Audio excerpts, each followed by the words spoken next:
नमस्कार मित्रांनो, मी प्रभाकर आगाव.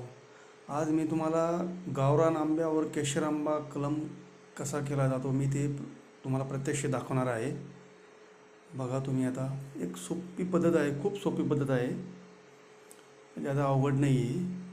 आणि आपल्याला एकदम म्हणजे पैसे न खर्च करता आपल्याला घरच्या घरी आपण त्याला कलम करू शकतो.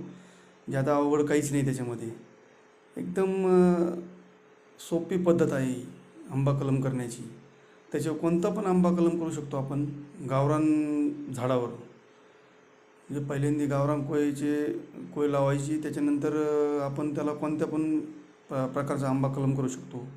केशर आहे, हापूस आहे, कोणता पण करू शकतो. पण आमच्या इथं केशर ज्यादा चालतो, त्यासाठी आम्ही केशरच म्हणजे ज्यादातर केशरच कलम करतो. केशरची क्वालिटी चांगली असल्यामुळे त्याच्यासाठी सोपी पद्धत आहे आणि झिरो बजेटमध्ये एकदम काही